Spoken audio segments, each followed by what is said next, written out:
Simple self-defense for post-9/11 New York, or is it a case of New York's finest stepping over the line? Regardless, news about NYPD surveillance of Muslims outside of New York City is raising concern in Western New York.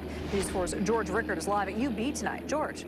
Yeah, this surveillance happened years ago, and to the best of our knowledge, no arrests ever became of it. So the Muslim Student Association here in Buffalo has put out a statement saying, "We feel discriminated against by this secret investigation from a police agency more than 400 miles away." 5 years ago, the NYPD was doing a weekly report on Muslim student associations when one post caught their eye. The Muslim Student Association at Buffalo posted an upcoming conference in Toronto, which featured renowned Muslim scholar Tariq Ramadan, someone who the NYPD considered to have links to terrorism.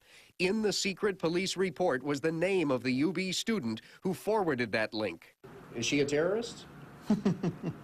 Adila Khan was my student, and she was a great student. UB professor Faizan Haq says she was like any other student who joins a Muslim student association to fit in with the students of the same interests. The NYPD says some known terrorists have joined student groups, so that's why the department gains intelligence from them.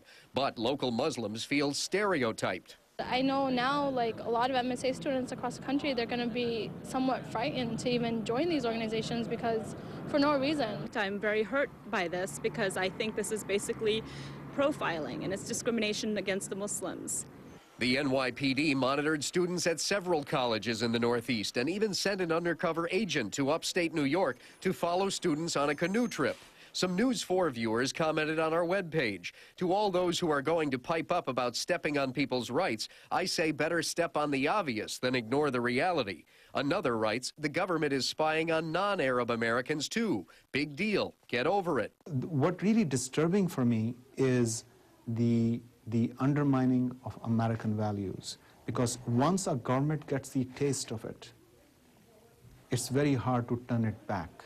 They shouldn't be doing for anyone. Now, UB also put out a statement saying the university does not conduct surveillance like this. In fact, the university wasn't even aware the NYPD was doing it. However, the Erie County Sheriff's Office did work with New York City Police, but we don't know the extent of their conversations. Live at UB's Amherst campus, George Rickards for the 10 o'clock news.